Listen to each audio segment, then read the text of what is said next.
11ਵੀਂ video ਮਸਕੀਨ ਜੀ ਦੀ ਆਪਣੀ ਲਿਖੀ ਪੁਸਤਕ ਤੀਜਾ ਨੇਤਰ। ਵਾਹਿਗੁਰੂ ਵਾਹਿਗੁਰੂ ਵਾਹਿਗੁਰੂ।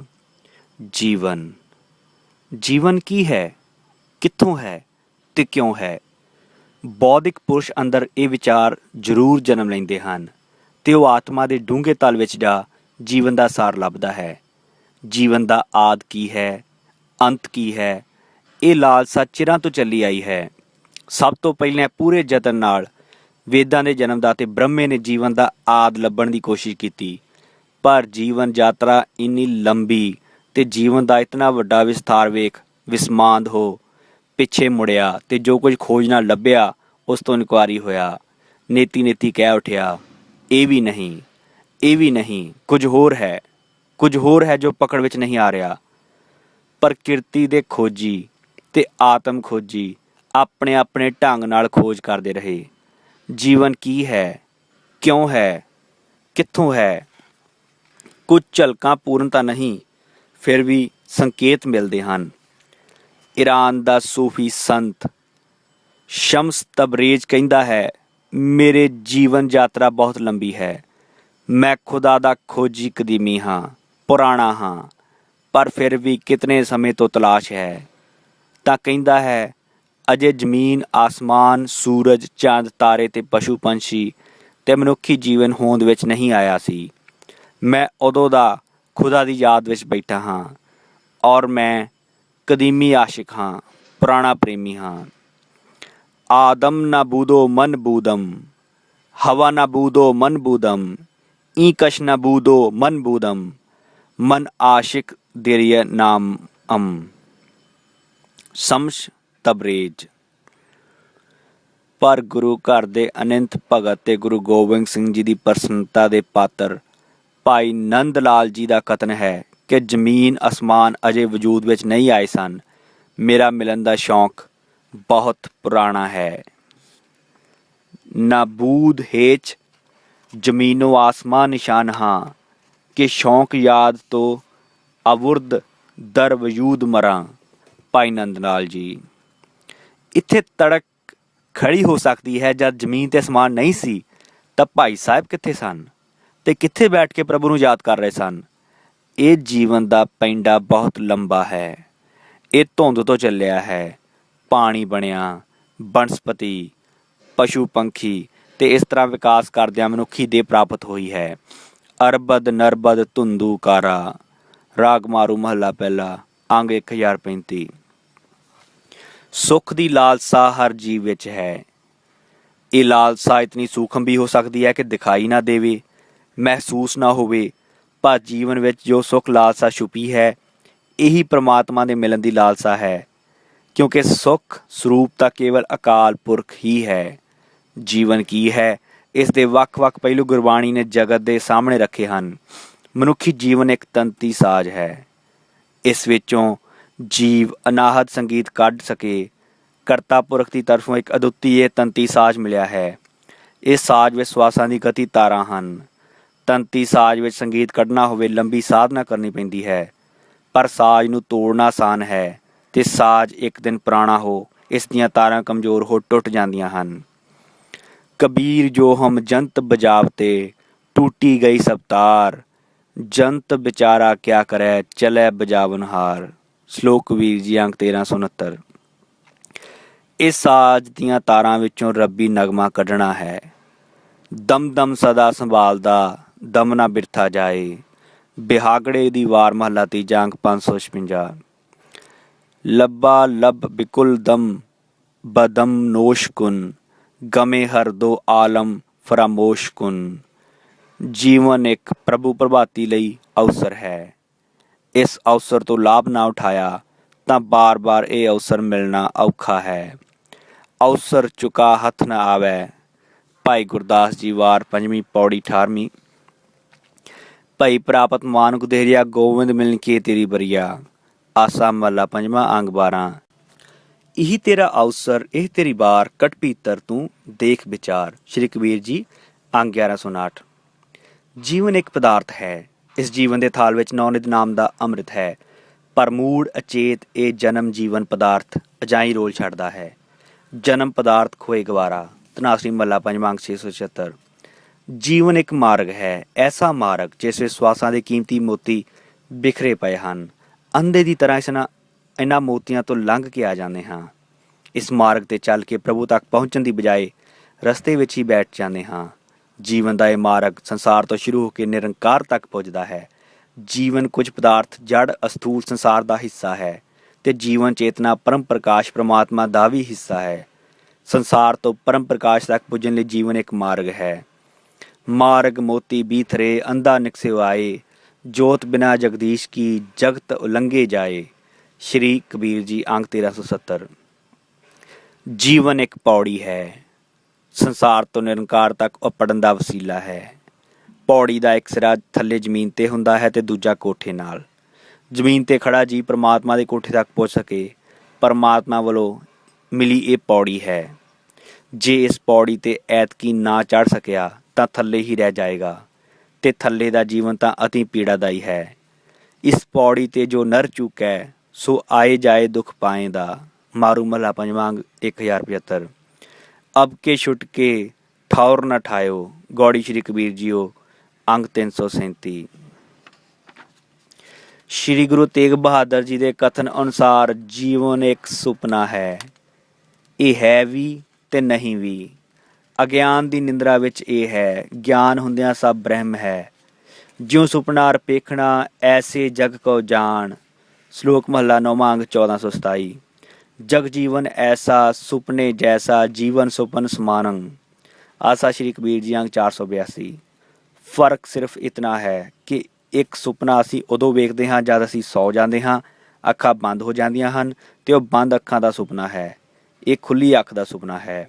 ਆਦਿ ਕਾਲ ਤੋਂ ਰਸਿਕ ਅਨੁਭਵੀ ਪੁਰਸ਼ ਮਨੁੱਖੀ ਜੀਵਨ ਦੇ ਗੀਤ ਗਾਉਂਦੇ ਆਏ ਹਨ, ਕਿਉਂਕਿ ਪ੍ਰਭੂ ਮਿਲਣ ਐਸੇ ਹੀ ਦੇਹੀ ਵਿੱਚ ਸੰਭਵ ਹੈ।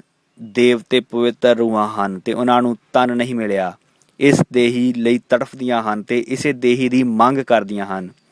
ਇਸ ਦੇਹੀ ਕੋ ਸਿਮਰੈ ਦੇਵ, ਸੋ ਦੇਹੀ ਭਜ ਹਰ ਕੀ ਸੇਵ। ਸ਼੍ਰੀ ਕਬੀਰ ਜੀ ਅੰਗ 1159। ਪਿਛਲੇ ਜਨਮ ਨਾਮ ਸਾਧਨਾ ਜਿਸ ਦੀ ਅਧੂਰੀ ਰਹਿ ਗਈ ਹੈ, ਉਸ ਨੂੰ ਮਰ ਕੇ ਛੇਤੀ ਜਨਮ ਨਹੀਂ ਮਿਲਦਾ। ਕਿਉਂਕਿ ਉਸ ਦਾ ਜਨਮ ਹੋ ਸਕੇ, ਮਾਹੌਲ ਮਾਂ ਬਾਪ ਚੰਗੇ ਚਾਹੀਦੇ ਹਨ। ਸੋ ਐਸੇ ਮਾਂ ਬਾਪ ਦੁਰਲੱਭ ਹਨ ਜਿੱਥੇ ਐਸੀਆਂ ਪਵਿੱਤਰ ਰੂਹਾਂ ਦੇਰ ਨਾਲ ਜਨਮ ਲੈਂਦੀਆਂ ਹਨ।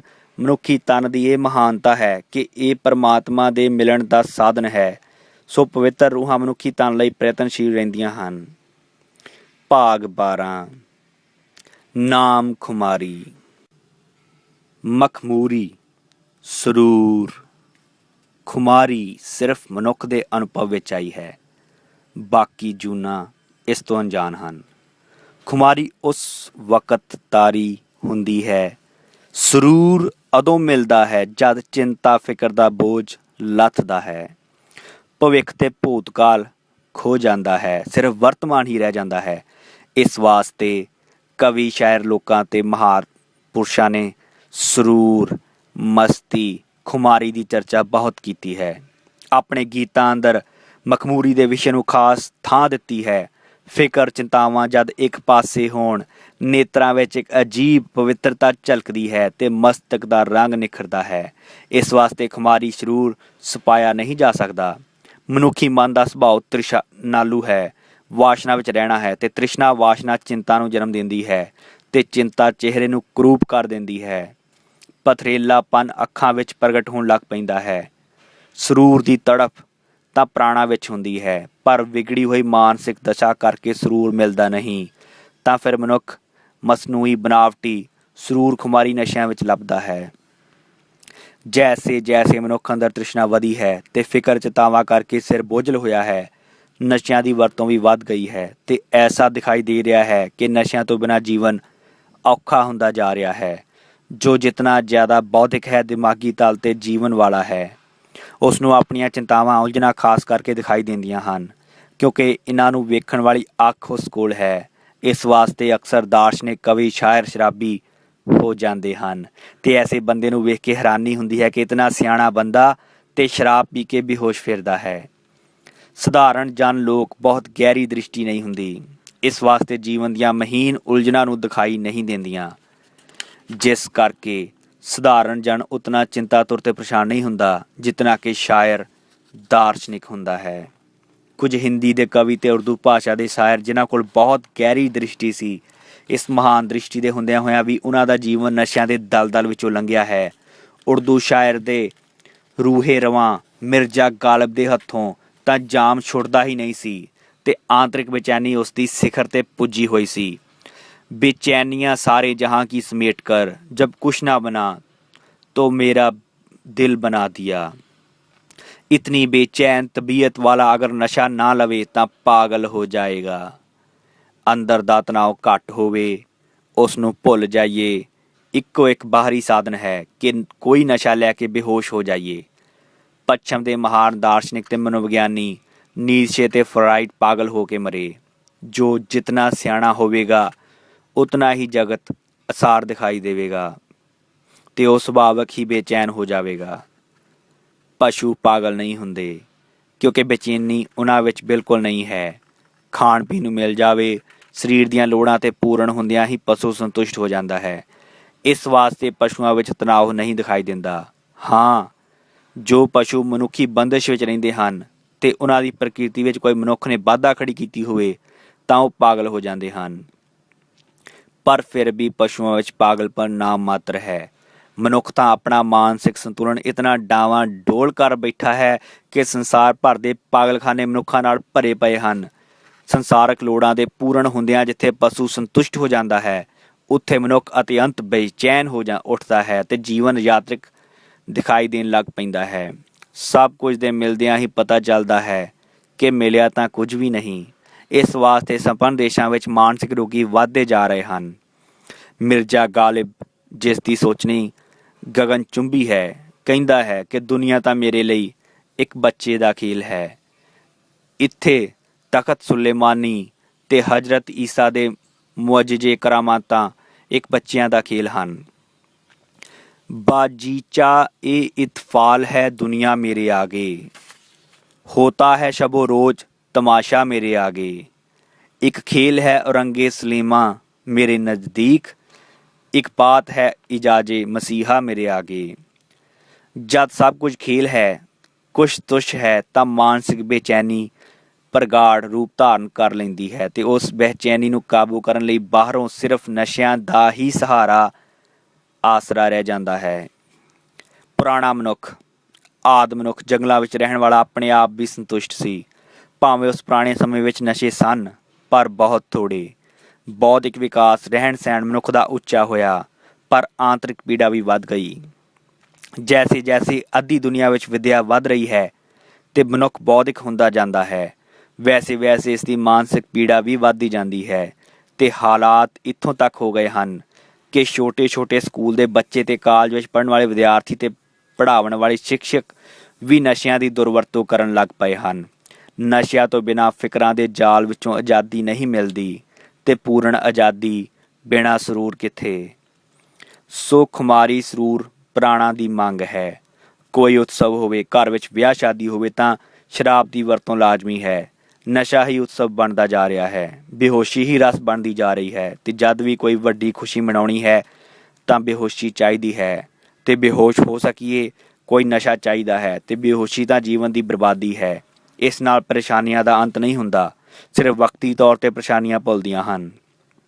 ਆਦਿ ਕਾਲ ਤੋਂ ਸੰਤ ਜਨ ਨਸ਼ਿਆਂ ਦੀ ਨਿਖੇਧੀ ਕਰਦੇ ਆਏ ਹਨ ਕਿਉਂਕਿ ਨਸ਼ਿਆਂ ਨਾਲ ਬੇਹੋਸ਼ੀ ਵੱਧਦੀ ਹੈ ਤੇ ਬੇਹੋਸ਼ੀ ਤੋਂ ਜ਼ਿਆਦਾ ਕੋਈ ਅਵਗੁਣ ਨਹੀਂ ਹੈ। ਮਤ ਹੀ ਤਾਂ ਮਨੁੱਖ ਕੋਲ ਪ੍ਰਭੂ ਮਿਲੋਂ ਮਿਲੀ ਸੁਗਾਤ ਹੈ ਤੇ ਸ਼ਰਾਬ ਪੀ ਕੇ ਹੀ ਮਤ ਤੋਂ ਥੱਲੇ ਮਨੁੱਖ ਆ ਜਾਂਦਾ ਹੈ। ਜਿਤ ਪੀਤੈ ਮਤ ਦੂਰ ਹੋਏ, ਬਰਲ ਭਵੈ ਵਿੱਚ ਆਏ। ਝੂਠਾ ਮਦ ਮੂਲ ਨ ਪੀਚਈ, ਜੇ ਕਾ ਪਾਰ ਵਸਾਏ। ਬਿਹਾਵੜੇ ਕੀ ਵਾਰ ਸ਼ਲੋਕ ਮਹਲਾ ਤੀਜਾ ਅੰਕ 554। ਪਰ ਮਨੁੱਖ ਨੂੰ ਜੋ ਸਰੂਰ ਚਾਹੀਦਾ ਹੈ ਉਸ ਦਾ ਕੀ ਬਣੇਗਾ, ਕਿਉਂਕਿ ਖੁਮਾਰੀ ਮਖਮੂਰੀ ਤਾਂ ਮਨੁੱਖ ਨੂੰ ਚਾਹੀਦੀ ਹੈ। ਸੋ ਇੱਕ ਐਸੀ ਵੀ ਖੁਮਾਰੀ ਹੈ ਜੋ ਬੇਹੋਸ਼ੀ ਤੋਂ ਨਹੀਂ ਮਿਲਦੀ ਬਲਕਿ ਪਰਮ ਹੋਸ਼ ਤੋਂ ਮਿਲਦੀ ਹੈ। ਪਰਮ ਹੋਸ਼ ਦੇ ਮਿਲਦਿਆਂ ਸੱਚਾਈ ਦਿਸ ਪੈਂਦੀ ਹੈ। ਹੋਸ਼ ਸਾਧਨ ਦੀ ਸਾਧਨਾ ਨੂੰ ਹੀ ਧਰਮ ਦੀ ਸਾਧਨਾ ਆਖਦੇ ਹਨ।